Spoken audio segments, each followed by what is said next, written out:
जय भोलेनाथ जी की। आज हम शिव पुराण जी का तीसरा अध्याय शुरू करते हैं। शिव गणों की बात सुनकर नारद जी वहां से उठकर एक पानी से भरे तालाब के पास जा पहुंचे। वहां जल के भीतर जब उन्होंने अपने मुख का प्रतिबिंब देखा तो उन्हें अत्यंत आश्चर्य हुआ।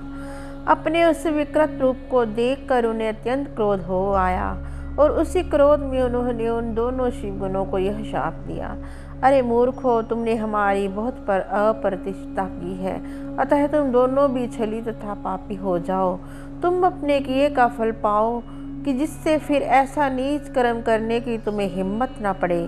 नारद जी के मुख से इस शाप को सुनकर वे दोनों गण अत्यंत चिंतातुर हो गए, अपने लोक में जा पहुंचे और शिव जी की स्तुति करने लगे। इधर नारद जी भी कुछ देर बाद अपने यथार्थ दशा में आ गए, परंतु उनके मन में ये विचार निरंतर चक्कर काटता रहा कि विष्णु द्वारा छल किए जाने के कारण ही मेरा यह अपमान हुआ है, अतः या तो विष्णु को शाप दूंगा अन्यथा अपने प्राण त्याग दूंगा। हे ऋषियों, ये निश्चय कर नारद जी भगवान विष्णु के बैकुंठ धाम को चल दिए।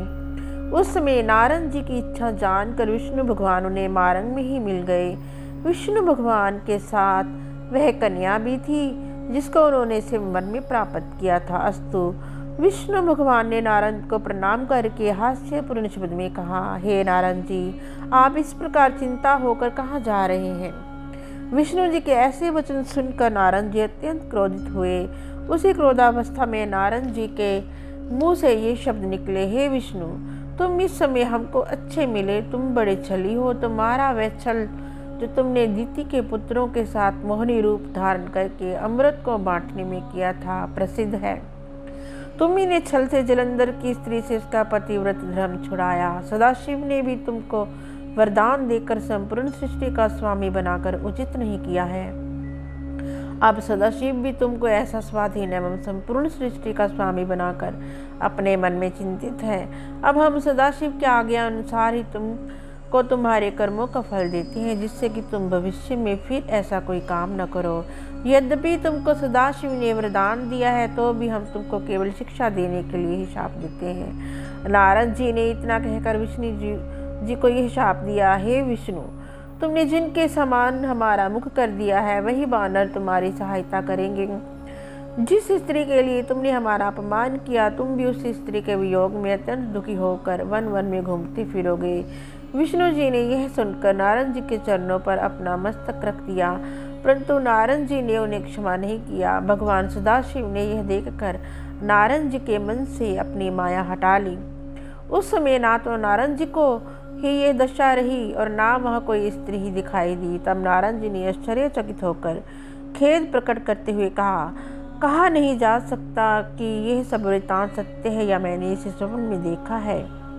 फिर आपकी माया अपरंपार है, जिससे हम जैसे बुद्धिमान भी भ्रमित हो जाते हैं। कहते हुए नारद जी विष्णु जी के चरणों पर गिरते हुए बोले, हे नारायण, आप मेरे शाप का खंडन कर दीजिए।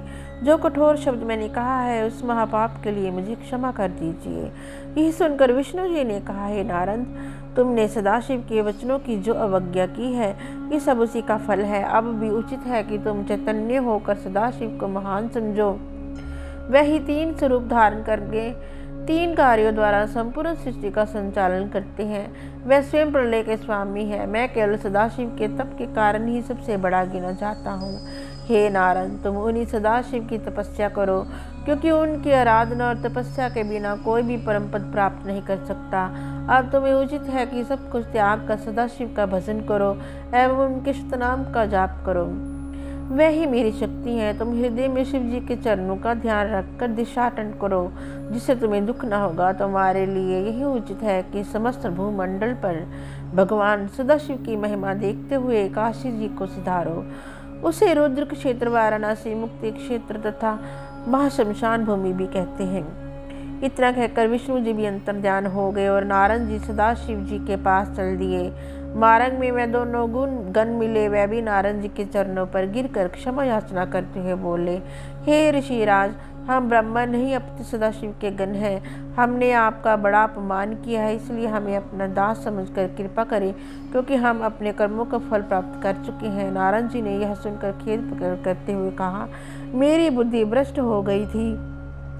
सदाशिव की माया परम्पार है। मैंने जो कुछ कहा है शिव गणों वह होकर ही रहेगा, परंतु मैं तुम्हें यह बात देता हूँ कि तुम दोनों भाई मुनि के वीर एवं राक्षसी के गर्भ से उत्पन्न होंगे तथा बहुत प्रतापी होंगे, संपूर्ण सृष्टि पर विजय प्राप्त करोगे तथा अनेक प्रकार के भोग भोग कर भी सदाशिव की भक्ति से चेत न होंगे।